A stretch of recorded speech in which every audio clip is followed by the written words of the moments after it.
مساء الخير. حلقة جديدة هنا معاكم في القناة. طبعا بعد نجاح الحلقة اللي فاتت، وهي حلقة بالنسبة لي تبقى نجاح. حد يقول لي يا عم ده أرقام سهلة، لأ، هي بالنسبة لي نجاح، لأن أنا كنت بعيد شوية عن القناة. فلما جيت نزلت فيديو يعني ارتفع مرة واحدة، وده معدل كويس يعني بالنسبة لي. لكن خلينا مقتنعين إن الزمالك ما جاش بس على آخر فترة و جاله مدربين وحشين، آسف لاعبين وحشين، لكن كمان جاله مدربين وحشين، مدربين وحشين جدا. فاحنا هنا بدورنا ان احنا كنا نسلط الضوء على المدربين دول، بحيث ان الاداره لعل وعسى حد يوصل لهم الكلام ده. وده الكلام طالع من واحد من قلب الجمهور، من تالتة يمين وفي التالتة شمال. حضرت هنا وحضرت هنا، وكان لازم نتكلم الموضوع ده. لكن احنا هنا في الحلقة دي جاي اسلط الضوء على اسوأ مدربين مسكوا نادي الزمالك، واسوأ 10 هما كانوا موجودين في نادي الزمالك خلال يعني الألفية اللي فاتت. يجي معانا في المرتبة العاشرة وهو أوتي فيستر هو أسوأ مدرب جه نادي الزمالك، حيث كل شيء بقى، من حيث الإدارة. حتى الراجل لعب مباراة رقم بتاعت 2002 2001 تقريبا بتاعت الأهلي، خسر 6-1. الزمالك كان راكب الدنيا قبل المباراة دي، لكن بعدها الزمالك يعني خسر المباراة دي شكل وحش جدا. هو أي نعم كسب الدوري، لكن خسر مباراة مهمة وفرقت وبقت علامة في التاريخ. 6-1 من مانويل جوزيه.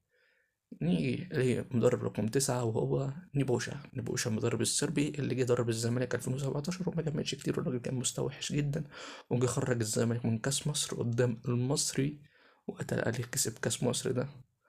يعني كانت مباراة وحشة جدا من الزمالك، حتى يعني الزمالك بلع جونين كده في الآخر ما لهمش أي لازمة، غلطات وهفوات.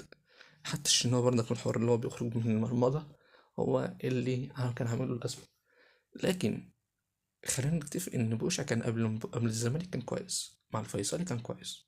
نيجي للمدرب رقم 8 وهو أوجوستو إناسيو.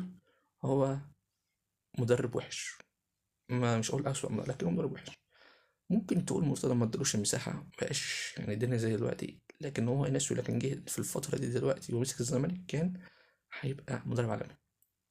الراجل ده ما استسلمش لمرتضى.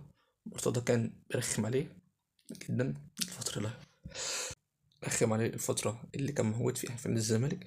لكن خلينا نقول الناس دي لعب ماتشات كتير وكان خرج نادي الزمالك من أفريقيا، لكن هو وحش. نيجي لمدرب رقم 6 وهو ماكليتش وحش جدا. هو الوحيد اللي كان عارف دماغ القرار ماشية ازاي، وكان بيوديه على حسب دماغه هو.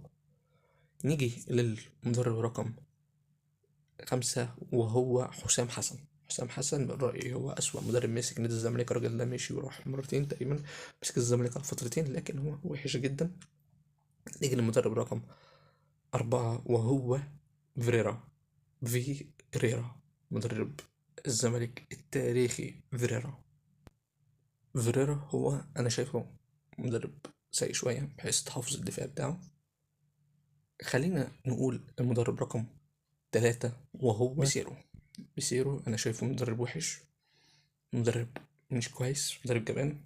حتى مباراة امبارح قدام فيوتشر كانت مباراة وحشة جدا. انت بتلعب فرقة اصلا من اخر الدوري، يعني مش عايز اقول لك ان هي لا اخر الدوري. انت جبان ليه؟ انت حاليا بتقلد كولر كان بيلعب قدامه كان جبان. انت دلوقتي انت بتعمل نفس الكلام بالجبان ده. نيجي للمدرب رقم 3 وهو المدرب اللي الناس كتير قوي قالت ان هو كويس، هو فيرا. مدرب مش حلو حاليا في الدوري الالماني، بس هو مش حلو، وحش جدا.